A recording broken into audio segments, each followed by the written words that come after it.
Então, boa tarde a todas e todos. Nós vamos dar início aqui, então, à aula de números na educação básica do dia 12 de janeiro de 2021.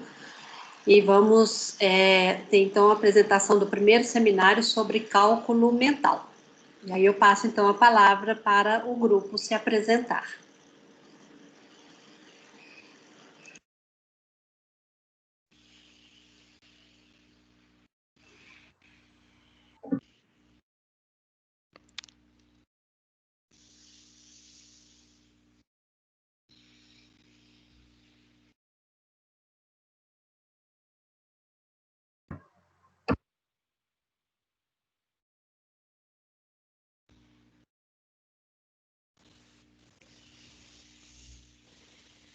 Oi. Oi. Agora sim. Vocês estão me ouvindo? Agora sim. Sim. Então tá bom. A internet é maravilhosa. Então, pessoal, sejam todos muito bem-vindos. Boa tarde, meu nome é Ingrid. A gente vai começar, o primeiro seminário. Nós somos o grupo 2. O nosso seminário é sobre cálculo mental. E o nosso grupo é composto por mim, Ingrid, pela Isabela Lazzarini, pelo Jonathan Oliveira, a Júlia Ribeiro, a Nara Stephanie, a Nikele Lara, a Paloma Silva e a Thaís Figueiredo. Para introduzir o tema, antes que a gente fale qualquer coisa sobre o que é cálculo mental e comente um pouco, sobre o artigo e sobre as perguntas que estavam no fórum, a gente combinou de fazer uma pequena dinâmica para poder aguçar um pouquinho a curiosidade de todo mundo e poder introduzir de uma maneira divertida, vamos dizer assim. Então, a gente combinou de dividir a turma em grupos. E aí, a Thaís vai providenciar isso para a gente. Enquanto ela providencia, eu vou explicar um pouquinho como é que vai funcionar. Vocês devem estar vendo aí, todo mundo, que a gente tem 4 operações, né? E a intenção é que a gente resolva essas operações mentalmente. Cada um individualmente vai resolver. E nos grupos, vocês vão discutir como que vocês resolveram, né? Como que vocês pensaram e como que vocês chegaram no resultado, e até se chegaram no mesmo resultado, todo mundo. E a gente quer que vocês façam isso de uma maneira bem fluida. Não precisa ser muito mecânico, não precisa pensar muito, não. Olha para os valores e fala, vamos ver o que vai acontecer aqui. Vou tentar fazer a operação. E faz da maneira mais natural possível. Seria interessante que vocês anotassem esses valores aí em algum papel, algum caderno, se vocês tiverem, mas se não, a gente vai dar um jeitinho de mandar no chat também, mas é só porque na hora que vocês forem para as salas, essa tela aí não vai estar aparecendo. Então, se vocês tiverem oportunidade de anotar, vai ser bom, mas se alguém não estiver podendo anotar aí também, a gente dá um jeito de mandar no chat. Mas não anota em formato de operação, tá, gente? Anota, assim, por extenso, para poder realmente realizar o cálculo de maneira mental, vamos dizer assim. A gente vai deixar mais ou menos uns 10 minutinhos aí para vocês fazerem e discutirem no grupo, e depois de uns 10 ou 12 minutinhos, a gente vai trazer todo mundo de volta para a reunião principal. E aí, uma pessoa de cada grupo pode compartilhar com a gente o que vocês discutiram, as curiosidades, o que foram os diferentes mecanismos que cada um usou. Então, a Thaís até mandou aí no grupo já a fotinha também, se vocês quiserem baixar. E aí é isso, tá bom? Vou começar a dividir aqui, então.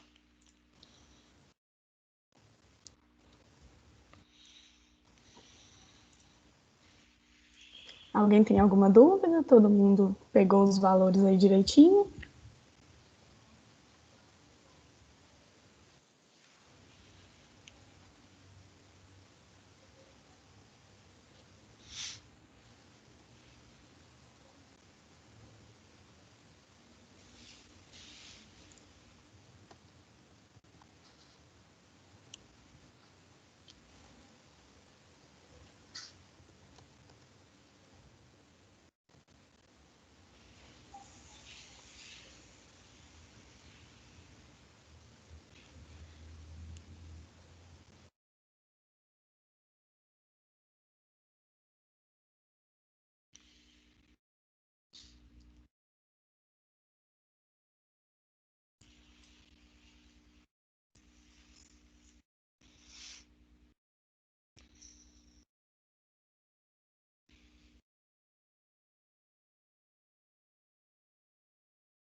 Oi, Rebeca. Você acabou de chegar por aqui?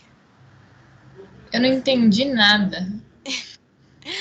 Então, a gente está fazendo uma dinâmica de grupo agora e eu vou enviar você e o André também, que acabou de chegar, para alguns grupos. E aí lá na dinâmica o pessoal deve ter lá como que vai funcionar, tá bom? Vou adicionar vocês nas salas. É que eu já tava no grupo, aí eu falei, Já? gente, o que aconteceu? Aí eu saí. Entendi. Deixa eu ver se eu consigo mandar vocês de novo aqui.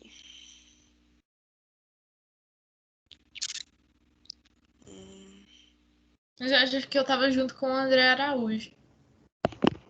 Isso, eu tava lá, só que aí todo mundo começou a sair, eu não entendi. E eu achei que tava na sala errada, alguma coisa Tava assim. com o André Araújo e o Diego Bastos. Isso. Ah, não. Ah, não lembro. Eu acho que é isso mesmo. E tinha o João Vitor. Eu não consegui mandar vocês aqui, não. Vamos fazer a dinâmica aqui a gente, então? E aí quem for entrando também? Beleza. Vocês conseguem ver o chat da reunião com os cálculos? Oi, Paloma. Oi, eu caí, vou ficar aqui mesmo. Tá. Então, os cálculos estão aqui. Como que vocês pensariam em resolver? E os Todo mundo resultados? já resolveu?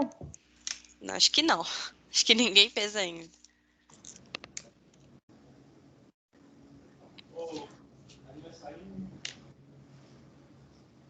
Eu acho que eu iria separando. Primeiro fazendo as unidades, depois a dezena e depois a centena. Então, 200 mais 300, 500. 80 mais 50, 130. 7 mais 4, 11. Aí somava tudo, né? 500 mais 130, 630, mais 11, 641. Eu começaria pelas unidades. Eu faria 7 mais 4, aí fica 11. Aí eu já passava a dezena pro próximo. Como se fosse, tipo, um em cima do outro mentalmente, sabe? Uhum. Agora. Eu pensei em completar, tipo, pegar o 287 fazer virar 90, e aí tirar, tipo, pegar, somar 3 aqui, depois tirar 3 do outro. E aí ir fazendo isso, tipo, completando. Nesse caso, eu pensei nisso. Entendi. Okay. Aí eu acho que eu começaria também pela centena, assim. Já ia pegar lá 2 mais 3, 5, então é 500. Desse jeito também. E o outro? Da subtração. Esse eu começaria pela centena. É, também. Já foi automático aqui. Eu comecei pela unidade também.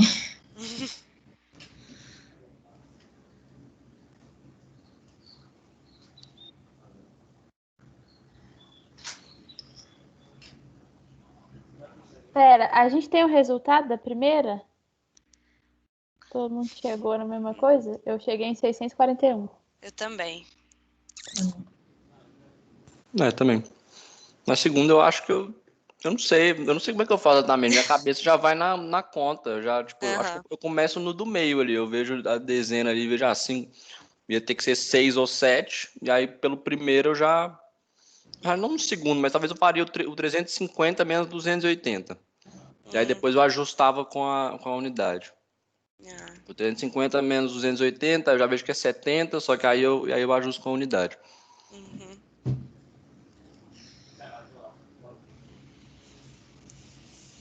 Acho que assim ia ser mais fácil.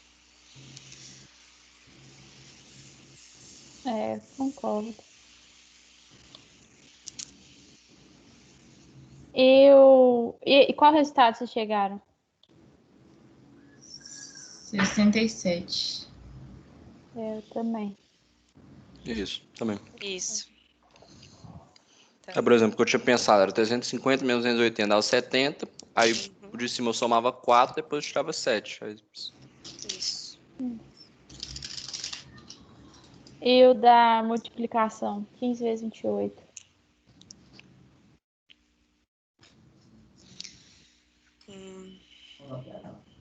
Acho que eu faria 15 vezes 30 menos 30. Acho que eu faria 10 vezes 28, né? Que dá 280. E depois pegava a metade e somava.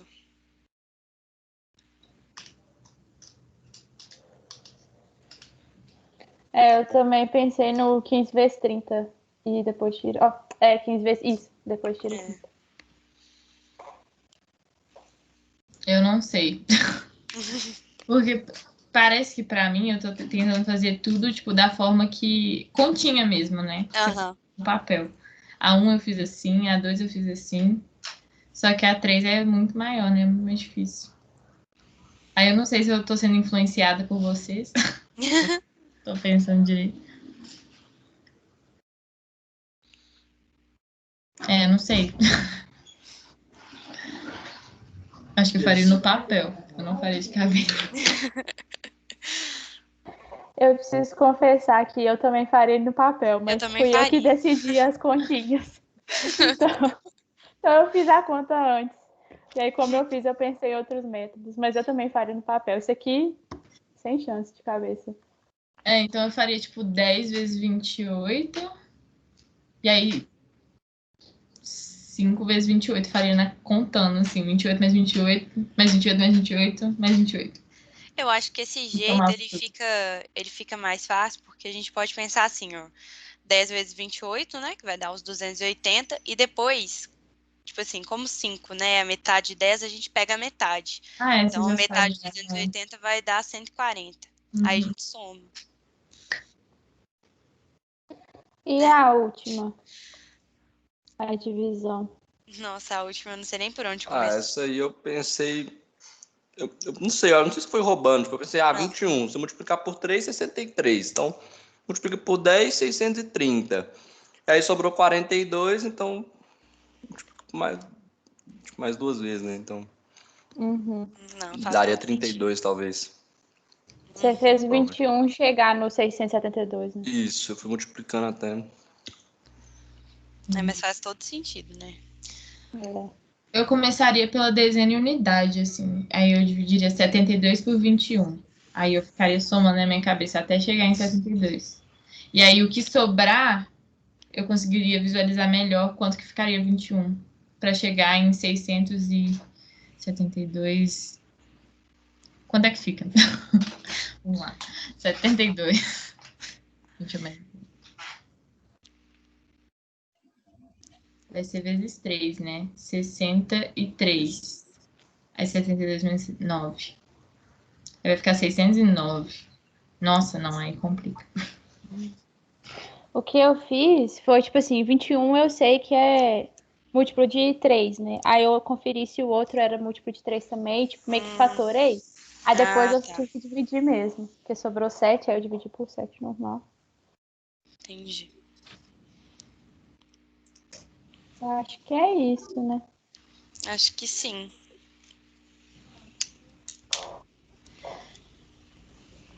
Será que a gente volta com o pessoal? Acho que sim.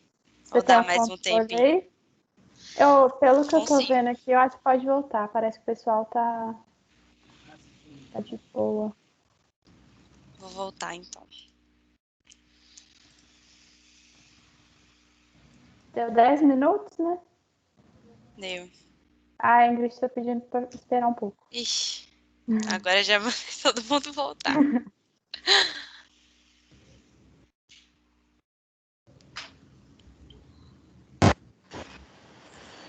Opa! Que beleza!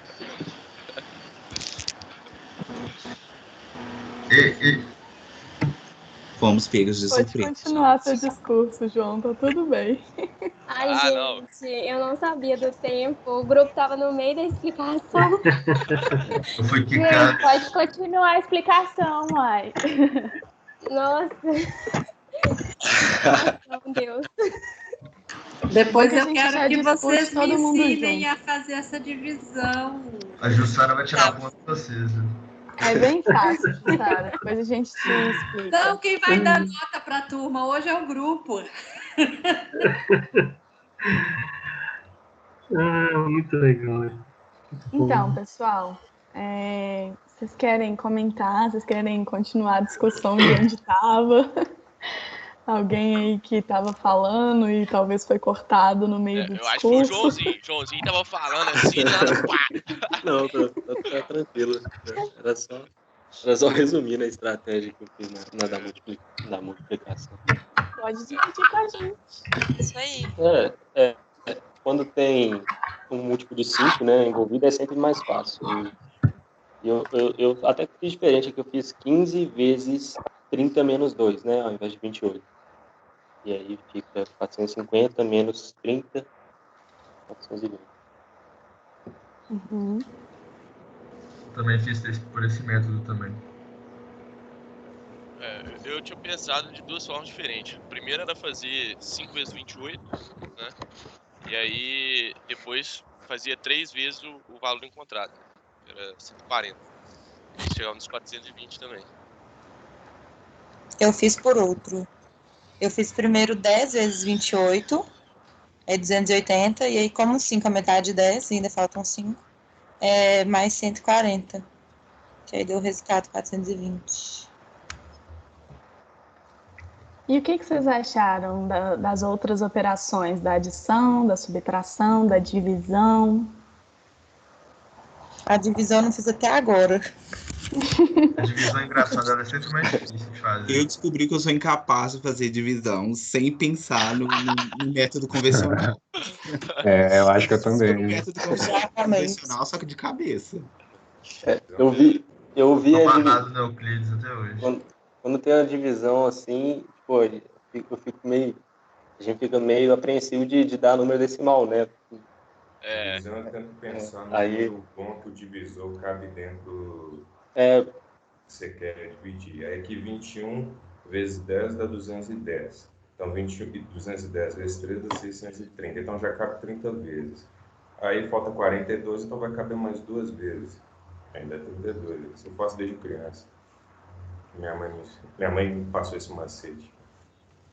Mas legal pra caramba, não conhecia essa não, velho. É um bom raciocínio, né? Não é foda, velho. Eu também gostei. A subtração, alguém teve dificuldade, facilidade, algum grupo? Na subtração eu peguei e fiz... Porque 287 o número parece ser feio, né? Então eu parei e tirei de 290 de 354, então sobe 64. Né? E aí então ficou como se fosse abrindo 354 em 290 64, e aí você tira o 287, faltam 3, né? Então fica, no caso, 64 mais 3, 67. Eu consegui pelo método convencional, só que sem escrever no papel. Eu fiz o 5 emprestando 10 lá pro 4, aí 14 menos 7, 7, aí fica 4, né? Aí pega um do 3, igualzinho, método convencional, não consegui por outro. Nessa 2 aí eu usei a estratégia do artigo lá de compensação.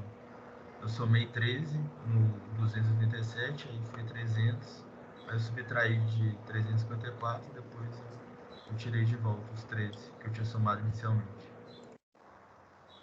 Muito bom, tô adorando. Quando tem uma subtração assim que não é muito óbvia, né, que os números estão meio estranhos assim, eu geralmente vou reduzindo o segundo a 0.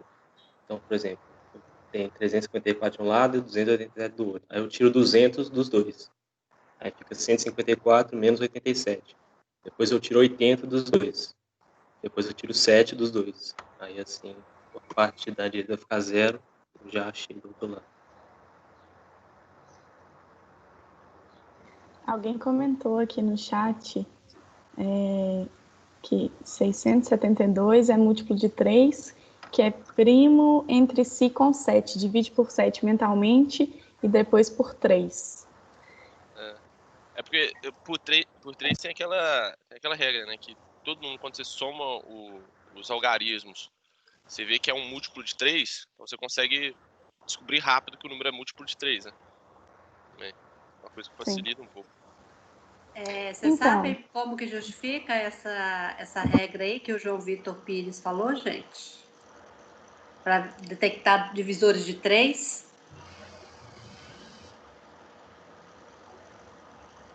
Já fizeram fundamentos de álgebra? Eu lembro que a gente provou isso, eu não lembro como que era. Há muito tempo atrás. Então fica de para casa, tá? Justificar a regra de divisibilidade por 3. Para casa, todo mundo anota aí. Para casa da Jussara. Então, pessoal, a dinâmica foi para introduzir um pouquinho a turma no tema, né? Mas a gente vai ter uma discussão um pouco mais profunda sobre isso.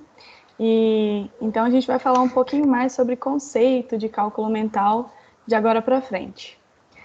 E é isso por enquanto. Oi, gente, boa tarde para todo mundo, tudo bem? Estão me ouvindo, beleza? Maravilha. Acompanhando aqui as estratégias, muito bom. Pessoal, o nosso objetivo agora é abordar um pouco essa construção desse conceito, né, um pouco dessa definição aí, como que é a visão sobre o cálculo mental.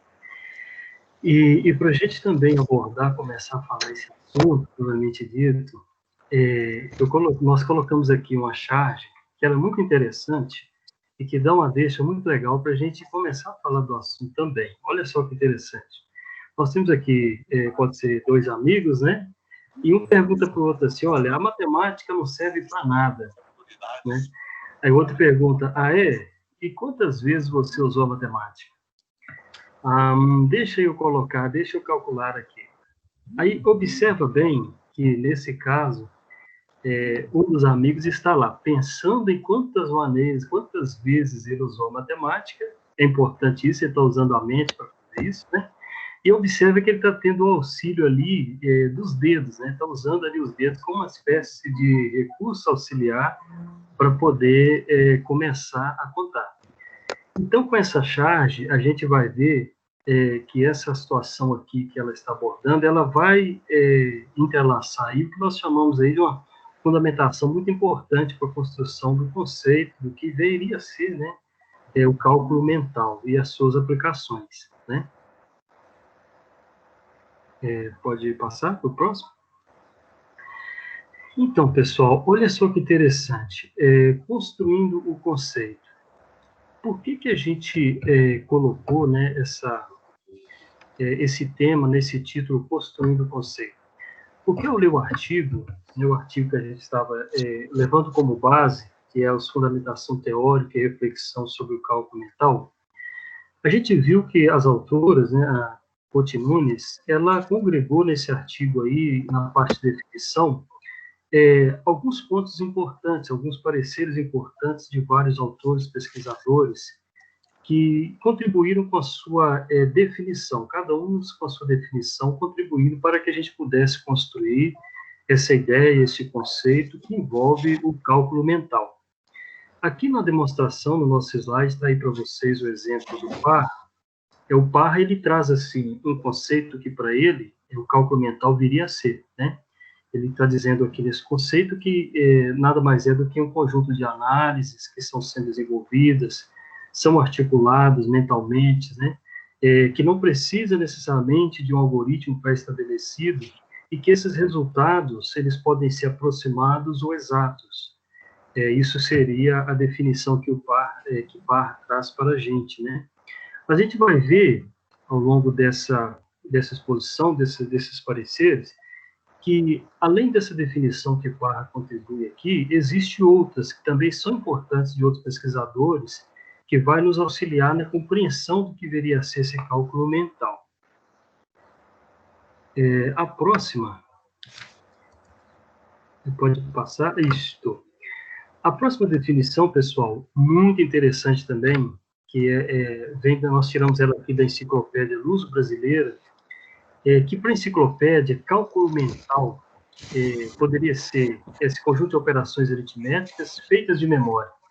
E interessante que essa definição, ela fala o seguinte, olha, que essas operações, elas são feitas de memória. Ninguém tá me vendo, não, tá desligada. Mas sem auxílio de sinais escritos, né? Sem o auxílio de sinais escritos. É importante essa parte de sem auxílio de sinais escritos, por quê?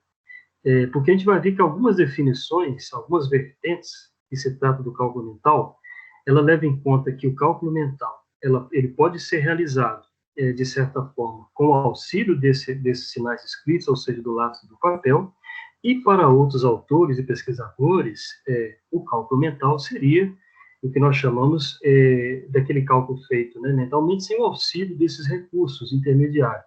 Então, a gente vai ter aí esse confronto dessas informações, aí, dessas ideias que vão ajudar a construir esse conceito. E, além disso, segue aqui também como referência, uma deixa que Parra diz também, segundo ele, essa expressão cálculo mental, que a gente vai ver ao longo da apresentação, que no final de tudo, na verdade, né, ela pode apresentar diferentes significados, e isso nós estamos vendo pelos conceitos que nós estamos apresentando. Mas essas opiniões, apesar de causarem a princípio, parecer essa divergência de conceito, elas se complementam, né? Elas envolvem, elas ajudam nessa construção do conceito de cálculo mental. E chama atenção também para a nossa reflexão que esse conceito não é único entre os autores, né? Entre os estudiosos, entre aqueles que foram usados para pesquisar. Mas tem um ponto-chave nessa definição muito importante, que aí nós podemos, então, ligar esses conceitos, é que todos eles vocês vão observar que são cálculos, são estratégias, são operações feitas usando a cabeça, né? Utiliza-se a cabeça, mesmo que seja para resolver problemas que poderiam ser utilizados algoritmos chamados convencionais, ou a busca de outras estratégias fundamentadas matematicamente que podem usar também esses recursos de forma a usar a cabeça, né? Então, a próxima definição, que também a gente vai trazer para vocês aqui, é de Bourdieu, muito legal a definição desse autor. E antes de falar um pouco da definição que Bourdieu traz para a gente, pessoal, Bourdieu faz alguns pontos que ele traz importante aqui, que também são citados lá no artigo de Couto Nunes, que para esse autor, se necessário, pode sim utilizar os recursos escritos, não tem problema, na visão, né, do conceito que ele ajuda a construir. Por quê? Ele fala que o aluno ele pode escrever alguns cálculos, resultados intermediários, que estão sendo, na verdade, uma forma de externar aquilo que ele está operacionalizando mentalmente, aquilo que ele está pensando, né, que ele está estruturando mentalmente. E outro ponto importante que ele trata também na sua definição é que esses procedimentos, seja eles escritos, né, de forma a auxiliar o cálculo mental ou não, isso faz parte do que ele chama de diversidade, né, que deve ser levado em consideração. A gente não pode colocar essa diversidade, colocar um método sobre o outro, né, valorizar um método sobre o outro, mas sim entender essa diversidade que está sendo usada para construir o conceito de cálculo mental. Então, Bourdieu também fala de que, apesar disso não ser considerado fundamental, né, para ele, na visão dele, se ele vai ou não utilizar o recurso externo como papel para poder externar esse cálculo, alguns pontos como a rapidez, se o método que ele está usando mentalmente é o tradicional, né, o convencional ou não, são importantes, mas também não devem ser negligenciados, né? E é importante a gente observar que por esse emaranhado de contribuições, de posicionamentos que os vários autores, que o artigo também traz para o nosso conhecimento, ele deixou um ponto muito importante, que Carvalho, né, 2011, ele coloca, então, diante dessa situação, dessa construção de conceito, ele, então, coloca a seguinte pergunta, que vai fazer a gente refletir um pouco sobre o cálculo mental. Pode passar. Olha só. Essa pergunta, gente, é muito interessante. Olha só, e até um pouco minuciosa, veja bem. Carvalho, então, diz o seguinte, olha, seria, então, né, se tratando de cálculo mental, seria um cálculo feito de cabeça ou um cálculo feito na cabeça? É interessante essa pergunta, porque ela leva, né, ela traz a gente a uma reflexão de que, apesar da diferença ser minuciosa, mas o cálculo mental, observa que ambos estão usando a mente, estão usando a cabeça, mas a questão aqui é de que forma eles estão usando essa parte mental. Quando você trata um cálculo feito na cabeça, a gente pode entender que esse cálculo feito na cabeça, para o autor, né, seria aquele cálculo automático, né, eficiente, feito aí a conta armada mentalmente, como alguns colegas, inclusive, disseram aqui, né? Eu fiz como eu aprendi mesmo, só que mentalmente, aquela estratégia, aquele algoritmo pré-estabelecido. E o cálculo feito de cabeça, ele traz uma certa profundidade no conceito, por quê? Apesar dele não excluir o outro, mas ele traz uma reflexão do seguinte ponto, olha só, que esse cálculo feito de cabeça, ele leva em consideração todo esse conhecimento, né, pressuposto aí dos fundamentos matemáticos, dos algorítmicos, só que ele tem uma diferença, ele busca estratégias de resolver a mesma situação. Ou seja, ele busca formas diferentes de resolver o mesmo problema, né, para tratar as operações, ele busca uma diversidade.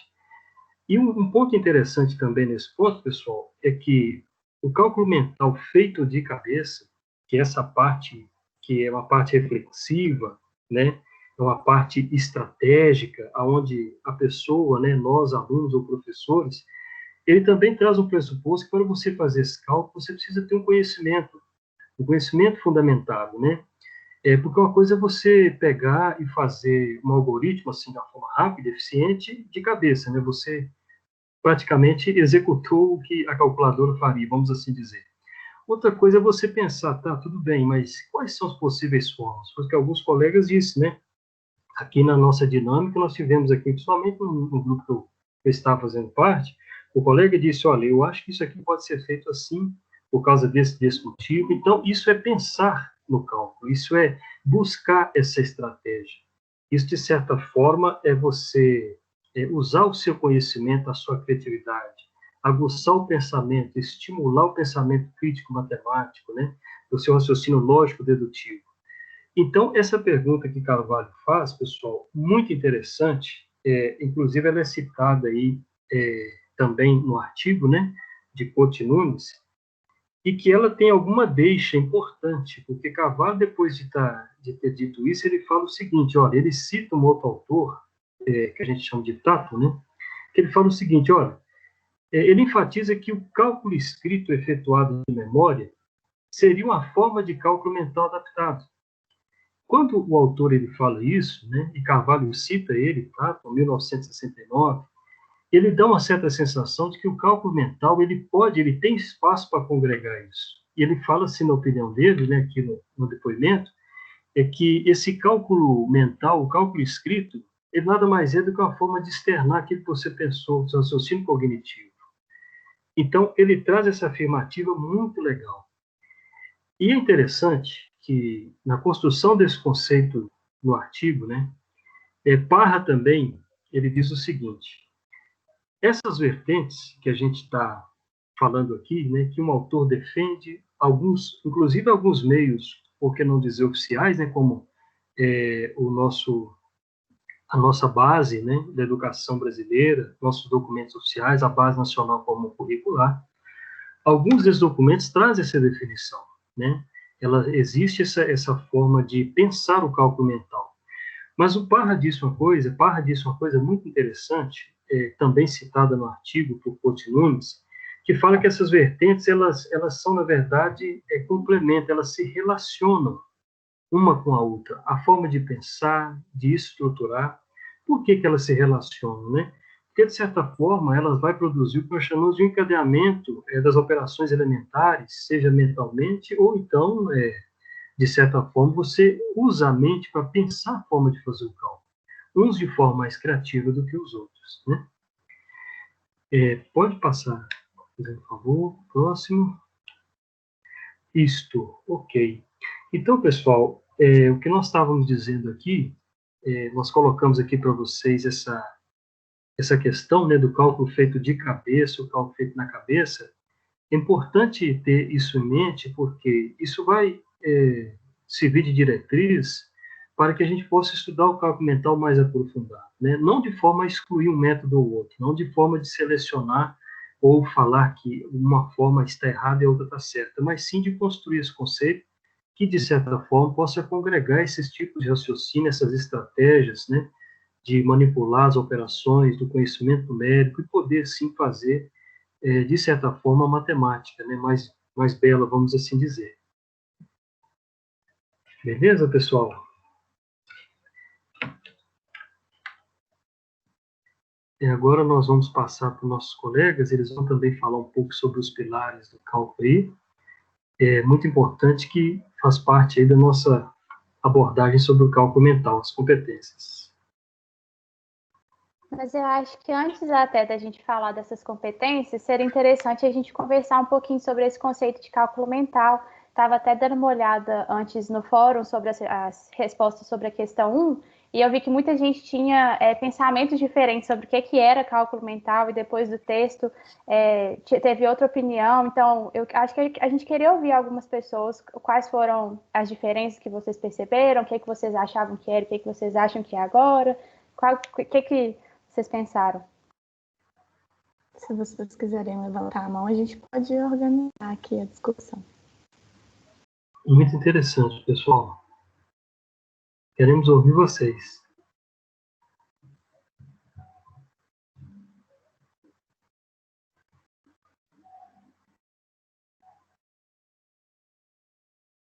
Alguém gostaria de contribuir aí? Fala, Pedro.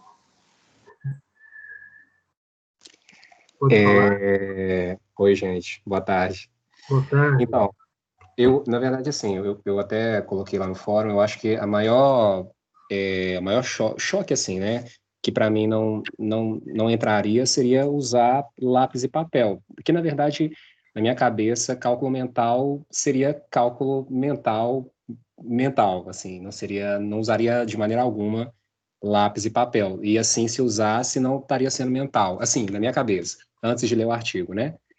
E até antes de ler o artigo teve o vídeo, e a moça do vídeo esclareceu já esse ponto no primeiro vídeo, e aí já fui para o artigo meio inquieto, mas mais tranquilo com isso.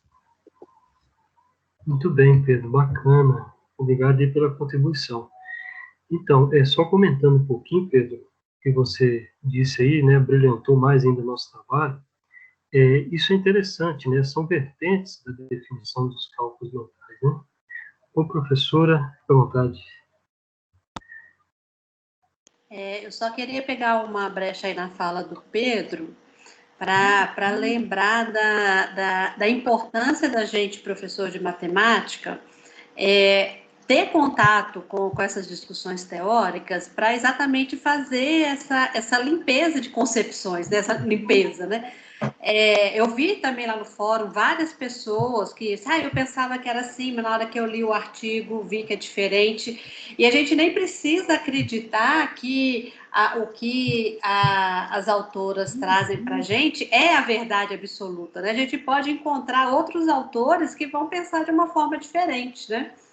Então, e a ciência é assim, né? A gente vai construindo verdades provisórias, a gente vai elaborando os conceitos, as ideias, as técnicas, né? E é sempre importante nós, professores, estarmos atualizados, né? Em contato com essas discussões teóricas, para a gente ir aprimorando as nossas concepções, né? Porque senão a gente fica estagnado, pensando de um jeito só e a vida passa. É isso. Obrigada por essa palavra. Nós agradecemos, professora. Bárbara. Pode falar, Bárbara?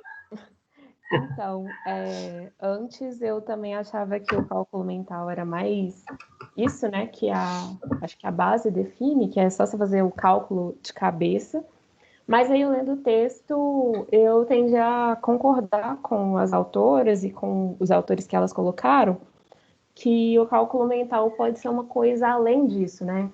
Que não necessariamente use materiais concretos, tipo papel e lápis, mas que seja algo além desse automatismo que a gente tem, que isso passa também para o papel.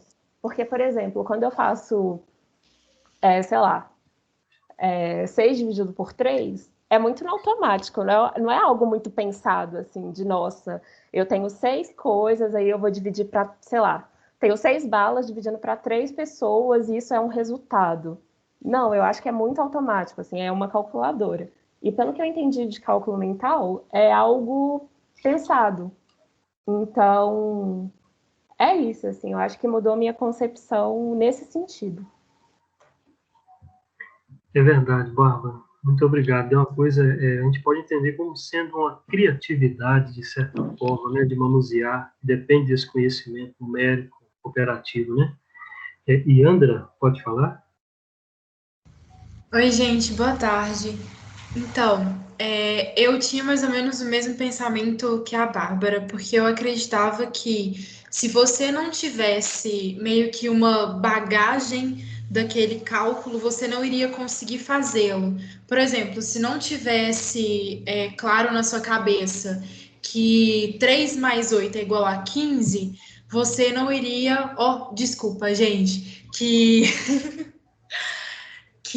3 mais 7, que 8 mais 7 é igual a 15, você não iria conseguir fazer um cálculo com, por exemplo, números de 3, de 4 casas decimais, que tivesse, por exemplo, o último número sendo um 7 e o outro 8, entendeu? Para mim, você iria precisar sempre já ter visto isso, e assim, você não iria conseguir fazer uma conta simplesmente separava e pensava. Para mim, assim, você já tinha que ter visto isso de algum modo.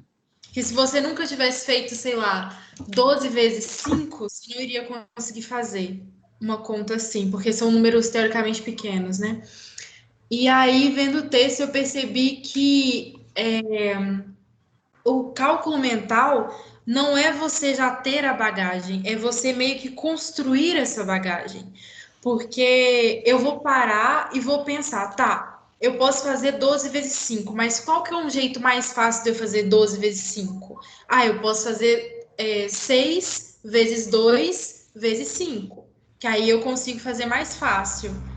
Aí eu achei isso muito interessante, porque também eu não tinha essa ideia de usar papel, porque é mental o cálculo, sabe? Para mim não tinha esse negócio de, sabe? Se você pegava um papel, anotava alguma coisa, já não era mais mental. E eu achei muito interessante ver que, não, cálculo mental é onde você faz o raciocínio. Se o seu raciocínio está na mente e não na ponta do lápis, ele é um cálculo mental, no caso, o desenvolvimento do raciocínio também. Muito obrigado, Andra. Professora, pode falar? Eu acho muito interessante isso que a Yandra está falando sobre o que vem primeiro, né? Se o aluno tem que saber primeiro para depois realizar o cálculo mental, ou se ele cria o cálculo mental criando, né? É uma coisa que acontece simultaneamente. E isso é fazer matemática, né? Porque uma crítica que eu faço muito às aulas de matemática é quando elas se tornam um treinamento de técnicas, né? E aula de matemática tem que ser feita para fazer matemática. E o raciocínio matemático, a criação de estratégias matemáticas é muito mais matemática do que treinar técnica. E aí isso me lembra o artigo da Maria do Carmo Mendonça, que a gente discutiu na semana passada, em que ela fala que a gente deve incentivar os alunos a criarem dentro de sala de aula, né? A criarem suas estratégias e justificarem as suas estratégias, né? Também não é inventar do nada, né? E aí a gente vai ter, então, no ambiente da sala de aula, um ambiente muito mais próximo de produção de matemática do que de repetição e treinos de técnicas. É isso. Muito obrigado, professora. Breno? Boa tarde a todos. Boa tarde, Breno. Eu acho que, assim, vamos dizer, eu tinha 2 categorias de cálculo mental assim, na minha cabeça, que era aquele da escola, aquela coisa mais, quase que uma reprodução exata, né, do algoritmo escrito. Você meio que criava na cabeça mecanismos, né, para poder reproduzir mentalmente, né? Quase que uma plasticidade. Né? Você imaginar um quadro e tal, e você reproduzir, né, de fato, os algoritmos, né, de soma, né, de subtração e divisão. E tinha, para mim, assim, aquela coisa automática, assim, de quase calculadora, assim, que a gente vê na padaria, né, o trocador do ônibus, né, que era aquela velocidade absurda, assim. Eu lembro que eu ficava abismado, assim, eu ia na padaria, eu nem conferia o troco, né, eu confiava na pessoa. Eu olhava para trás, assim, tinha uma fila, assim, e a velocidade com que as pessoas faziam as contas, né, era absurdo. E que é uma coisa de vivência, né. Já no artigo a gente vê, tem essa quebra, essa ruptura, né, a gente vê essa coisa do cálculo mental pensado, né, essa coisa da liberdade e da construção pessoal, da vivência, né, que a gente cria, da relação que a gente cria com matemática, né. Então, quer dizer, de acordo com cada contexto, né, e da vivência que a gente tem com os números, a gente cria os próprios mecanismos, né, para poder relacionar com os números, né. Então, isso que eu acho que mexeu comigo, assim, quando eu li o artigo, assim, que muda, né, muda tudo. Essa liberdade que a gente pode refazer esse processo. Ok, Breno, muito bem. É engraçado que é um conceito tão interessante, pessoal, tão interessante, porque no artigo das autoras, né, o Couto Nunes também cita um Bourdieu, que ele trata esse assunto assim, que apesar da gente não poder excluir esse fato de fazer os cálculos mentalmente de forma rápida, mas é interessante se valorizar o método mais do que a agilidade, apesar de não excluir isso, né, que é também um benefício, é também uma habilidade. E ao ler esse artigo, me fez lembrar também um livro chamado O Homem que Calculava, né, que conta a história aí do Beremi Salir, em que ele calculava de forma estratégica os camelos, não da forma tradicional, né? Isso é muito legal, uma espécie de estratégia de calcular, né, que enquadra também nesse tema. Muito bem, pessoal. Eu fico feliz em ver que o artigo pôde trazer essa luz para nós aí, né? Pessoal, eu vou passar aqui para a Yandra falar mais uma vez e vou deixar os nossos colegas prosseguir com a apresentação, tá bom? Yandra, fique à vontade. Então, gente, eu só queria ilustrar uma coisa, porque eu e a Ingrid, nós formamos juntas no ensino médio, e no segundo e no terceiro ano a gente teve um professor de matemática, o Renatinho, que ele geralmente fazia as questões por 2 métodos. O primeiro método, assim, longo, muito mecânico, cansativo, e aí depois ele vinha e resolvia a questão com 2 linhas. Aí, eu não sei, assim, como foi para ela ou com os outros alunos, mas sempre que eu resolvi uma questão e eu via que meu método estava muito grande, eu parava e pensava assim, tá, como que eu posso resolver essa questão com 2 linhas, sabe? Porque, geralmente, a questão não tem um único jeito de ser resolvido. E eu acho muito interessante quando o professor mostra isso para o aluno e também quando o professor aceita outros métodos de resolução que não seja aquele com muita conta, com um passo a passo enorme, uma receitinha para você fazer ele. E o meu professor fez isso comigo e eu acho que foi um dos motivos pelo qual eu gostei mais ainda de matemática. Perfeito. A Yandra agradece demais seu comentário. Vocês estão me ouvindo bem? Tá meio... Tá dando para ver, né, Kelly? Ok. Eu gostaria de começar essa parte pegando um gancho no primeiro comentário que a Yandra fez, que ela falou assim sobre não poder usar papel quando está se realizando um cálculo mental. E isso é interessante porque surgiu durante a discussão aqui no grupo, aqui na aula, em vários momentos. Será que usar papel briga com calcular mentalmente? E aí a gente trouxe do texto 4 pilares que são a base do cálculo, do fazer contas. Como mostra no slide aí, por exemplo, esses 4 pilares é o cálculo escrito, a estimativa, o cálculo mental e a calculadora. Então, existem várias formas de se calcular, de se realizar um exercício. E eu achei interessante o que esse autor, esse Bigode Mendes, ele disse. Ele falou que é importante existir um equilíbrio entre esses pilares para que o aprendizado do aluno ele seja eficaz.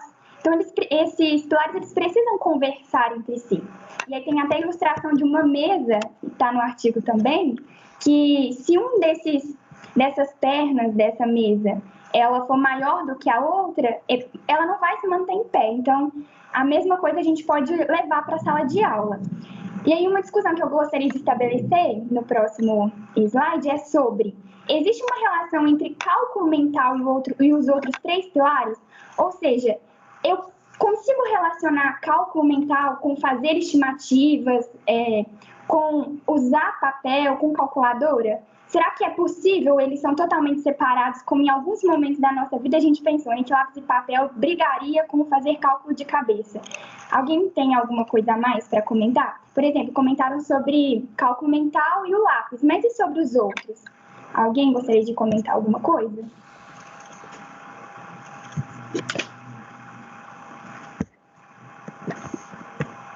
Espera, onde que eu olho isso? Ah, tá, a Bárbara. A Bárbara levantou a mão. Pode falar.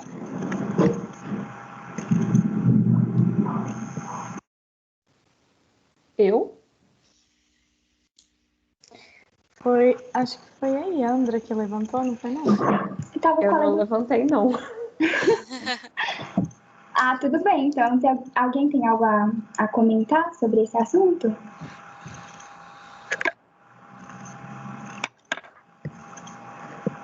Ninguém?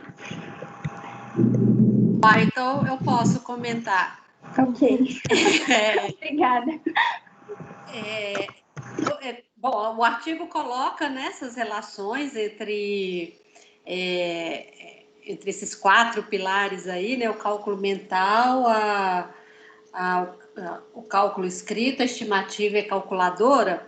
E eu acho que foi uma feliz coincidência com a discussão que a gente estava fazendo sobre calculadora e algoritmo, né? Porque alguns professores têm um pouco de resistência com relação ao uso de calculadoras.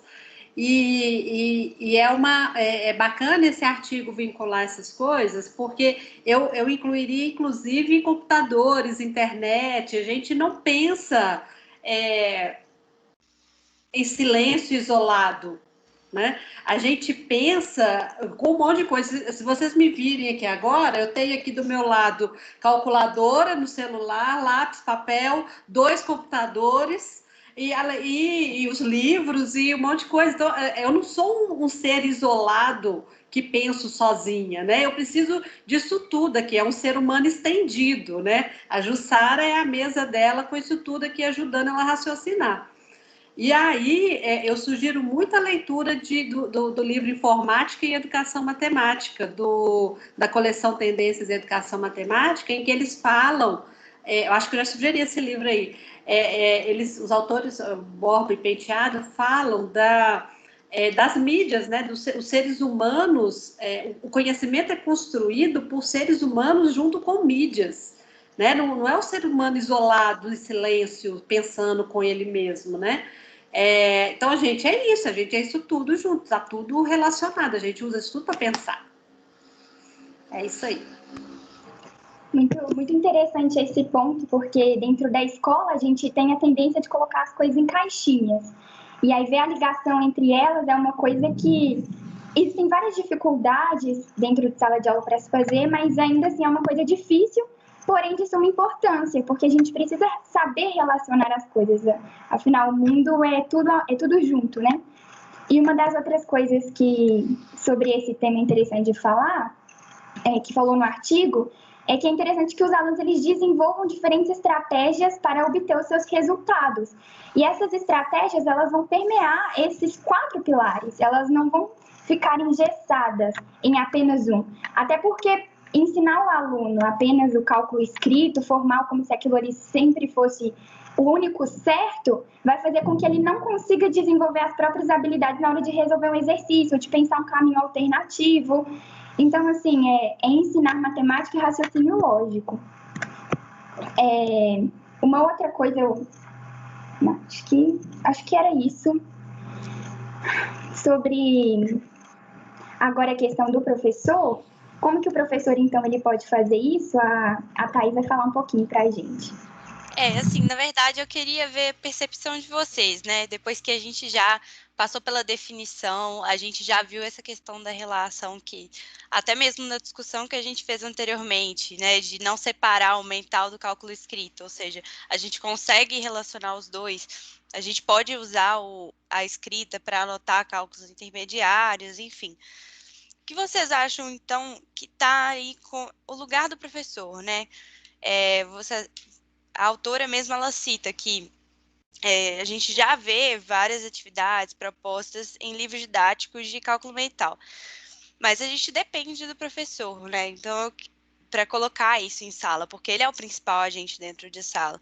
Eu queria ver com vocês o que vocês acham. Onde está o professor nisso tudo?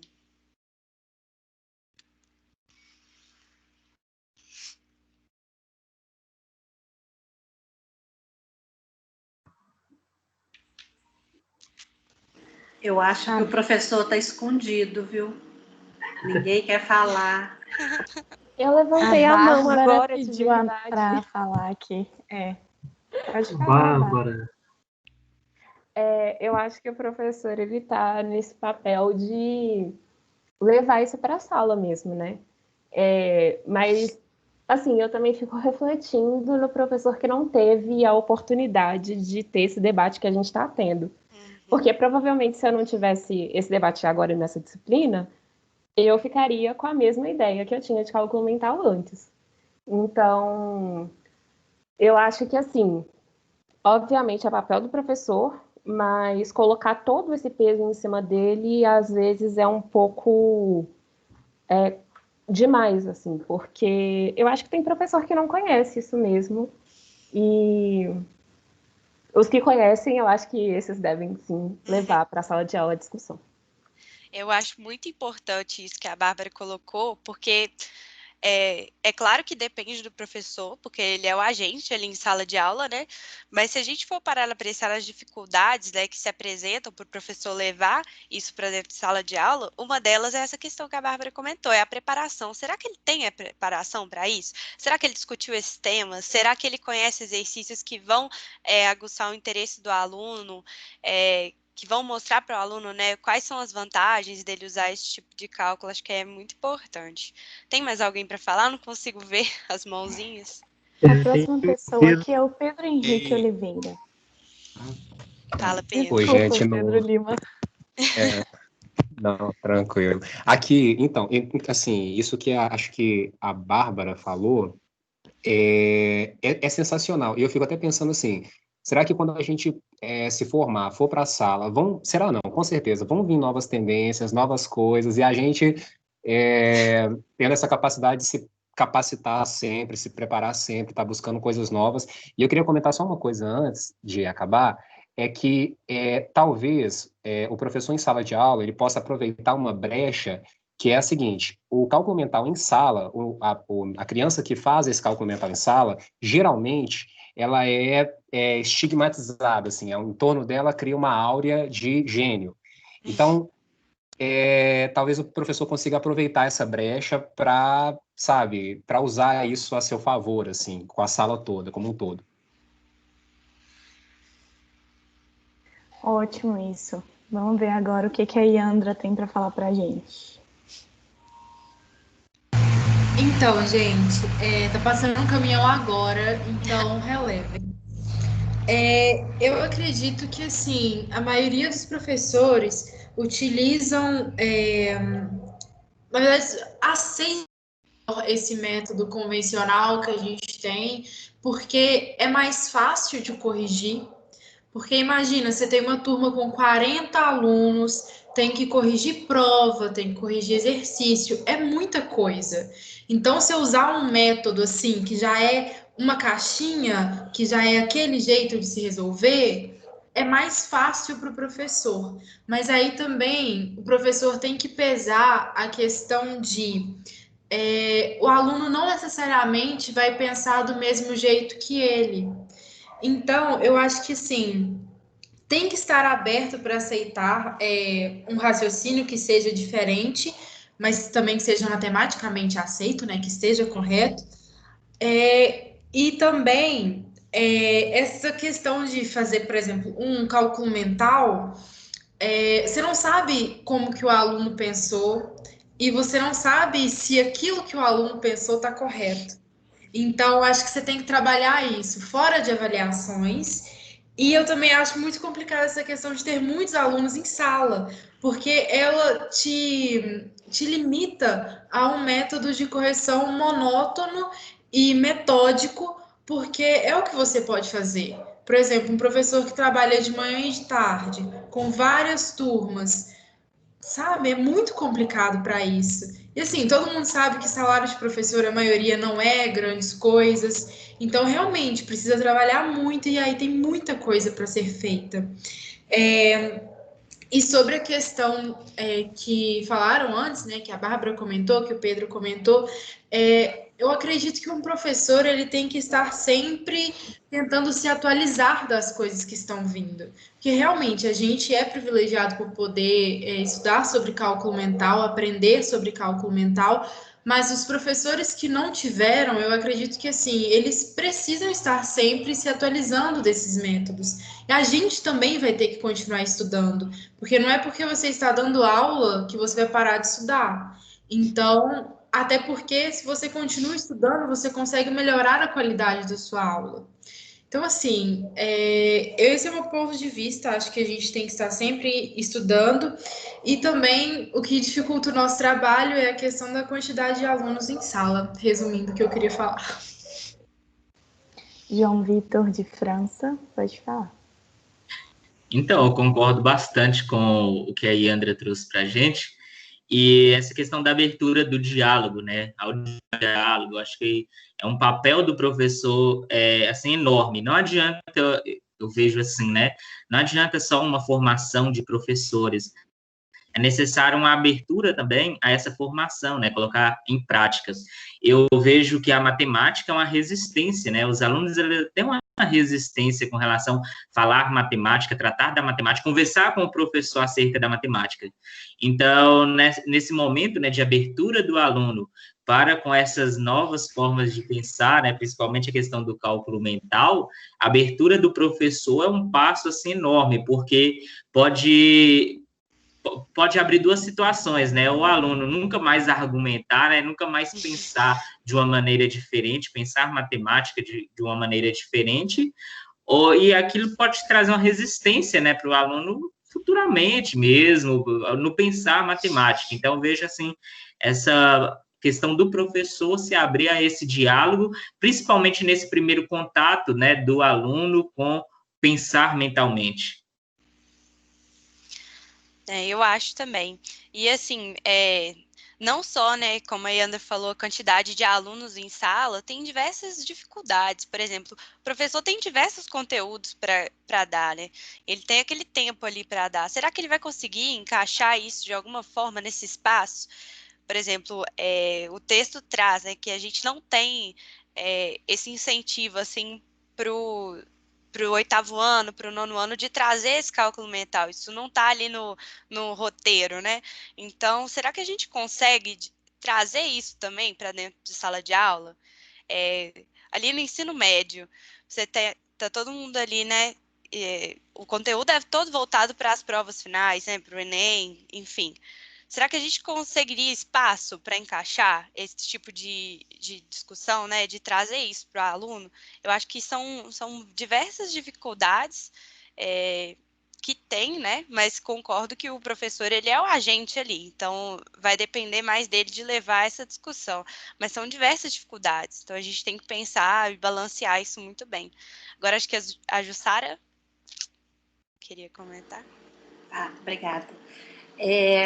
Não, eu acho que vocês estão levantando pontos super importantes e realmente o papel do professor é primordial para que isso aconteça e existem todas as dificuldades que vocês estão falando aí. Mas eu acho que a gente deve categorizar essas dificuldades, né?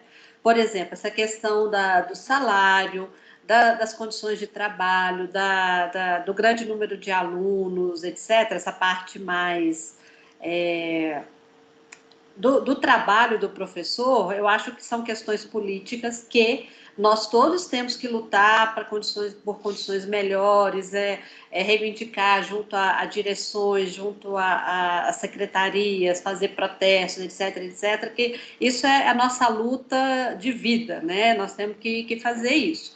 Mas essas condições precárias não nos impedem, como acho que a Yandra falou super bem, de investir, não financeiramente, né? De investir tempo, investir força de vontade, investir desejo de continuar se formando a vida inteira. Né? Como eu já disse uma vez, o curso de licenciatura não deixa você preparado para ser professor e nem você vai estar preparado a vida inteira. Né? Mas cada dia você está um pouco mais preparado, porque a gente trabalha com gente, e gente muda o tempo todo. E cada dia é um desafio diferente, cada dia tem uma tendência nova da educação matemática, então a gente tem que estar sempre aprendendo. É por isso que eu acho a escola o lugar mais rico que existe, porque a gente está em constante aprendizagem, e o professor tem que se voltar para isso, né? Para estar aberto à aprendizagem e buscar essas oportunidades, essas possibilidades, porque se ele ficar estagnado, dificilmente uma coisa vai chegar até ele, né? É importante ele ter essa ação, né? Por isso que eu acho que vale muito mais a pena a gente formar um professor autônomo ou seja, que saiba onde buscar e como buscar essas novas informações, esse conhecimento, né? Ele fazer essa sua formação, do que um professor que saiba muita coisa, né? O que adianta o professor saber assim, todo arsenal de conteúdo matemático, de pedagogia, etc., se ele não tem essa predisposição a buscar o que é novo, o que está sendo criado. Né? Então, vocês levantaram questões super importantes aí, uma não impede a outra. Eu acho que todas essas questões fazem parte da nossa vida como professores, e a luta é isso aí mesmo, né? Acho que a gente não pode prejudicar o aluno porque nós, como profissionais, estamos numa situação ruim. Embora a gente vá sempre buscar aprimorar as nossas condições de trabalho, também por causa desse aluno. Era isso. Com certeza. Pedro, você tinha levantado a mão? Você quer falar ou desistiu? Então, o que acontece? Seguindo um pouco sobre o que a Jussara falou, sobre categorizar as dificuldades, eu fico pensando, igual, por exemplo, que levantou a questão, né, sobre o papel do professor. Eu acho que chega numa situação que a gente às vezes não reconhece o nosso próprio papel. Eu acho que por falta, às vezes, de discussão disso na graduação mesmo. Porque eu não sei vocês, mas eu sou do grupinho que acha, igual, por exemplo, que a gente tem digamos assim, uma carga horária de matemática específica mesmo na nossa grade, muito maior comparado com a carga de pedagogia, de prática em sala de aula e tudo mais. O que para mim não faz tanto sentido por se tratar de um curso de licenciatura. Não estou falando que a gente não tem que aprender coisas como, sei lá, variáveis complexas e enfim, coisas desse tipo. Mas eu acho que, assim, talvez o foco deveria ser um pouco mais direcionado, e igual, por exemplo, eu acho que assim, muito da nossa formação pedagógica na grade que a gente tem hoje fica muito a nosso cargo, de tipo, vou procurar uma optativa, vou procurar um projeto de extensão. E, obviamente, isso tem que partir da gente, mas eu acho que assim, talvez as grades deveriam, sei lá, ter um pouco mais de coisas obrigatórias, assim, porque, igual, por exemplo, essa é uma disciplina que, teoricamente, está no 5º período. Eu acho que, assim, essa discussão já deveria ser algo que quem é da licenciatura, assim, começou na licenciatura já com essa certeza, deveria já ter começado a ter tido desde o início, sabe? Sei lá, 2º período, coisas assim. Então, assim, eu fico pensando, assim, será que a gente não deveria, sei lá, mudar isso, ou procurar meios de saber como mudar, ou enfim, sei lá, me levanta muitos, assim, questionamentos sobre reconhecer mesmo o meu papel, sabe? Como professor, igual a gente está discutindo essa coisa de cálculo mental hoje, mas eu fico pensando, se eu não tivesse pensado nisso, o que muitos professores antes de mim em formação não pensaram, não tiveram essa oportunidade de pensar, possivelmente existem muitas outras coisas que eu vou sair da graduação sem ter a mínima ideia sobre, com muitos preconceitos, muitas ideias já pré-concebidas, ideias que talvez não sejam as melhores para a sala de aula.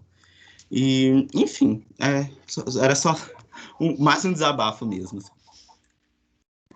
Um desabafo pertinente, né? Vou passar a fala para a Bárbara e logo depois eu vou seguir com a apresentação.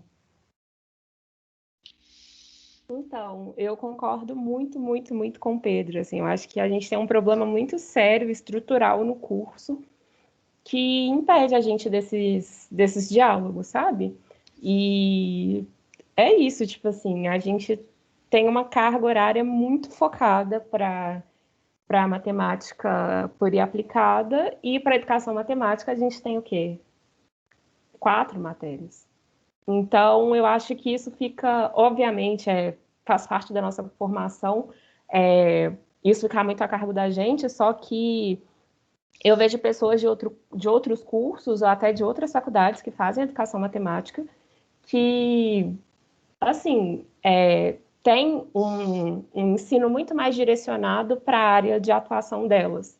E eu acho que o nosso ainda é muito difuso, para não falar coisa pior. Obrigada, Bárbara. Jussara, eu vou seguir com a apresentação aqui rapidinho, só por causa do horário, mas depois, daqui a pouco você fala, beleza? Então, gente, pegando um gancho até em toda essa discussão que já teve, uma coisa que eu estava pensando para falar das vantagens e importâncias, eu estava pensando, eu vou atingir um público para falar de vantagem, então eu acho que a minha fala tem que ir para esse público. Que público é esse? É estudante ou é professor? E a resposta era sim, são os dois, né? Porque eu acho que é fundamental a gente tanto aprender as vantagens e importâncias do cálculo mental, tanto como estudante quanto como professor, porque pegando toda essa fala que vocês já tiveram, né?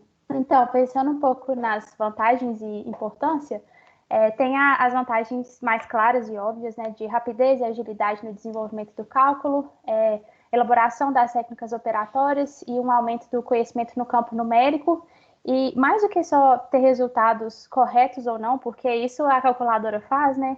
Mas como que durante o cálculo mental a gente tem um foco e uma compreensão maior do cálculo intermediário, né? Daquilo que está sendo feito durante o cálculo. A gente tem até um controle maior das estratégias que a gente está usando no cálculo escrito também, né? Então, é mais focado pensando no que a gente está fazendo no meio, quais são as diferenças que tem nessas operações, né? Tem também o estímulo da memória, assim como o desenvolvimento do raciocínio lógico e matemático, e mais uma vez, isso vai além para cálculo, né? Isso vai além para a resolução de continhas que a gente faz na cabeça, mas como que um raciocínio lógico é muito importante para a gente estruturar frases, escrever texto, resolver questões de outras disciplinas e do nosso cotidiano também, né? Aí, passando para a próxima vantagem, tem também o aperfeiçoamento do senso crítico pessoal, que isso é fundamental.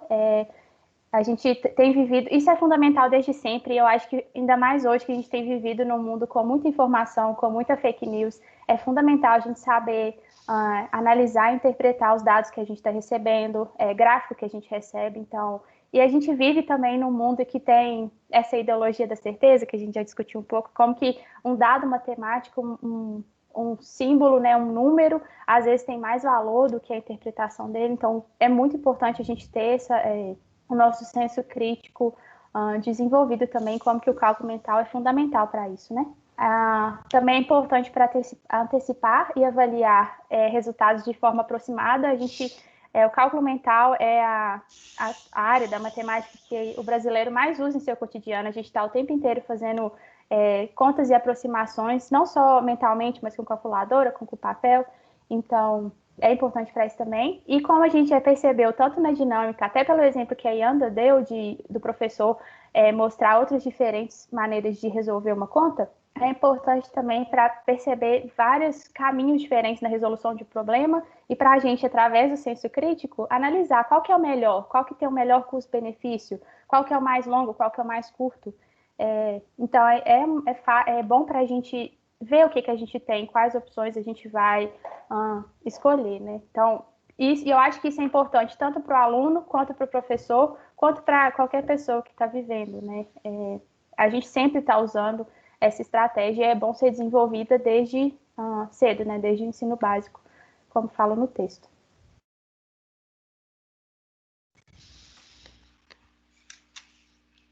Bom, pessoal, boa noite. Vocês me escutam bem? Sim, Bela. Nós já estamos encaminhando para o final do seminário. E o último ponto que a gente queria falar um pouquinho, que foi abordado no artigo, é a questão das estratégias e propostas para fazer o cálculo mental. Eu e a Júlia ficamos responsáveis por essa parte, mas até por causa do tempo também, e como são muitas estratégias, a gente vai falar só de algumas que foram apresentadas no artigo. Alguns pontos que eu achei importante enfatizar é que, por exemplo, todas as estratégias que estão aqui no artigo, elas envolvem o cálculo de cabeça, que é toda aquela discussão que o Jonathan fez lá no início do seminário, né? Que esse cálculo é aquele mais estratégico, pensado, que é muito diferente do cálculo na cabeça, que é aquele cálculo mais automático, que ele efetua a conta, né, armada na cabeça. Isso está lá na página 364, no terceiro parágrafo, se alguém quiser retomar depois.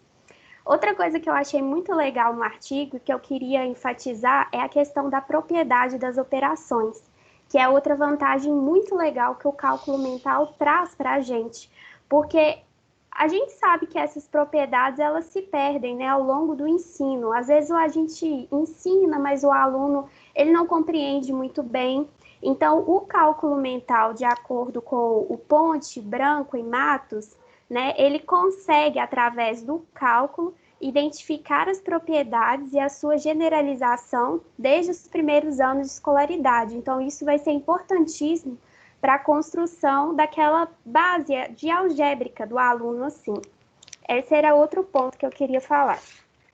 E, para continuar, tem a parte do Araújo e do Soares, que eles vão ressaltar a importância de nós professores, né? Foi um pouquinho do que todo mundo falou, principalmente a Bárbara e a Yandra, que a gente tem que estimular os alunos a eles também criarem suas próprias estratégias de cálculo mental, porque senão a gente continua perpetuando o mesmo padrão. A gente vai acabar ensinando uma fórmula de cálculo mental e aí o aluno fica sempre contido ali naquela fórmula. Então, o ideal não é esse, né? Apesar que a gente vai apresentar aqui algumas maneiras e também tem uns vídeos que tem outras maneiras, o interessante é que todo mundo vai pesquisando, estudando, para criar até a sua própria estratégia, igual a gente viu aqui no início da dinâmica, já tinha pessoas que já tinham sua própria estratégia, então isso foi muito legal.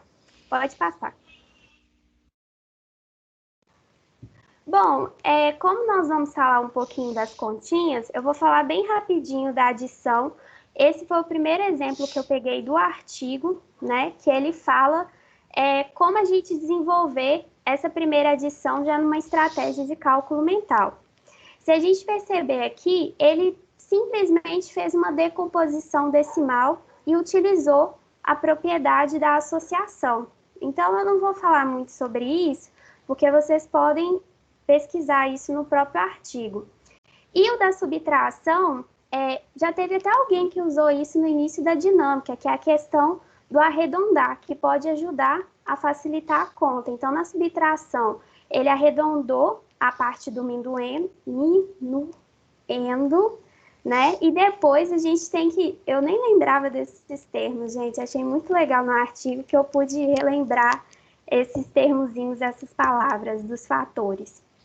E aí, quando a gente faz, né, essa arredondamento, né, a gente consegue comparar, a gente consegue compensar os termos, também completar a operação, lembrando que tem todo esse processo aí. Pode passar. É a Júlia agora. Oi, gente, tudo bem? Vocês estão me ouvindo? Sim. Sim. Então, na multiplicação, eles usam a propriedade distributiva, que é uma coisa que a gente já está acostumado a fazer, só que a gente normalmente não emprega ela nas nossas contas, né? Tipo assim, a gente usa um A mais B, às vezes, assim. Então, na prática, a gente pode estipular dessa forma e apenas fazer o famoso chuveirinho, para poder encontrar, que facilita o cálculo. Pode passar. Já na divisão, é um ponto um pouco mais, talvez de primeiro olhar você ache um pouco mais confuso, mas é só você pensar numa fração. Se você estivesse fazendo 125 dividido por 5, dividido por 25 dividido por 5. Se você passasse, assim, aquela famosinha jogadinha para cima, você poderia cortar os 5 e voltar para a primeira continha. Então, assim, é uma coisa que normalmente a gente já faz, mas no cálculo mental a gente costuma não usar isso. Pode passar. Aí, sobre as estratégias que pode ser usada em sala, a gente postou um dos vídeos lá sobre uma professora que fez várias técnicas com os alunos delas para desenvolver esse tipo de cálculo.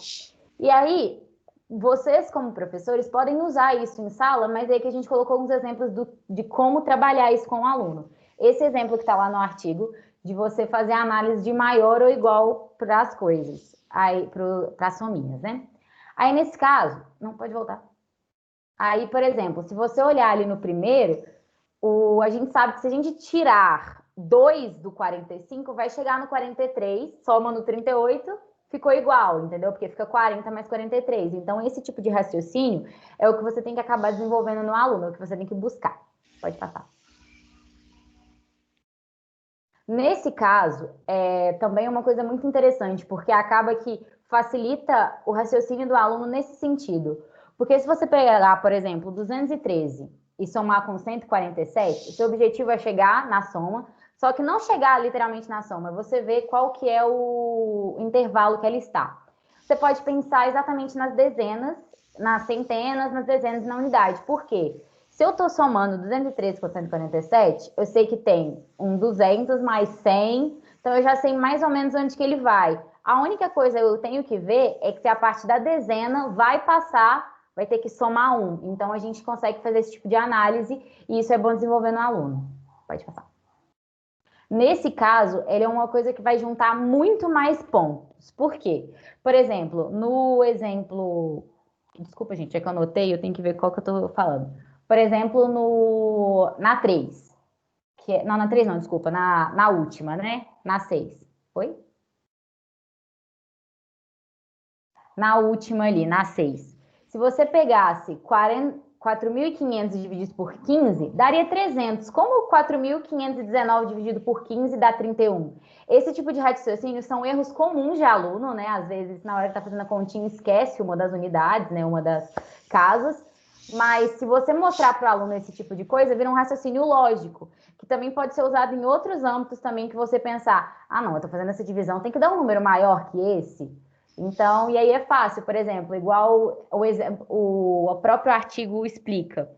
Por exemplo, ele coloca que 4.230 vezes 57 dá 24.624. Só que se eu multiplicar 7 por 0, dá 0, não tem como dar o 4. Então, esse tipo de raciocínio facilita a conta para você descartar opções também.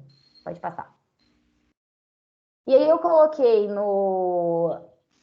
em achados interessantes, se alguém quisesse ver, mas hoje eu vou falar um pouquinho dele, que é algumas técnicas que são interessantes você passar para o aluno também.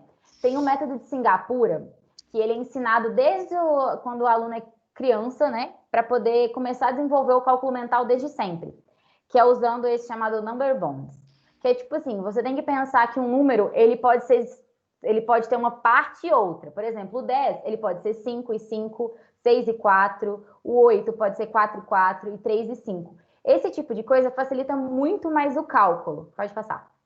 Por exemplo, na segunda imagem que eu coloquei aqui, tem o 9 mais 6. Se eu pensar que o 9, ele pode ser, tipo, 10, e aí eu tiro 1 do 6, fica 10 mais 5. É muito mais fácil encontrar o 15 do que se eu fizesse 9 mais 6. E a mesma coisa com 5 mais 9, que seria, por exemplo, 10 mais 4, que é igual a 14. E esse number bonds, ele tem uma parte que é interessante, que é literalmente o que a gente já explicou antes, que a Bela falou na hora que ela estava falando da soma, que é você separar em valor posicional, né? 127 é 100 mais 20 mais 7. Então, se você vai fazer uma soma como aquela que eu coloquei, 213 mais 147, eu pego 200 e 100. Então, fica mais fácil do aluno visualizar esse tipo de coisa. Aí, agora a gente vai abrir para comentários. Se a Jussara quiser falar, que aquela hora a gente não deixou por causa do tempo. Não, já estou totalmente contemplada, gente. Alguém quer falar alguma coisa? Quem quiser comentar também, gente. A gente passou rapidinho só pela questão do tempo aí, mas... Não, vocês estão super certos. Bom, aí a gente tem que lembrar que já passamos aqui do tempo também, né? A gente contou 1h40, desculpa. Não, mas porque nós discutimos e falamos muito ao longo da apresentação, né? Só se alguém tiver com algo que se não pode passar de jeito nenhum.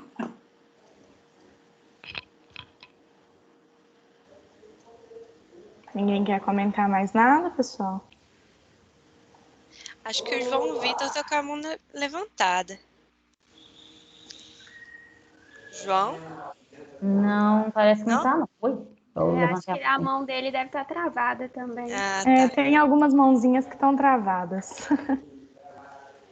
Acho que só para fechar, então... Isso, né? Vai, pode falar. Eu acho que só vale lembrar que a gente colocou vídeos tanto no fórum quanto nos achados interessantes, porque realmente tem várias técnicas de fazer cálculo mental, então a gente poderia colocar o YouTube inteiro de vídeos, mas acho que vale a pena dar uma olhada nesses vídeos e verem outras estratégias. Tem um vídeo muito legal que a gente colocou de uma professora que realizou atividade com os alunos.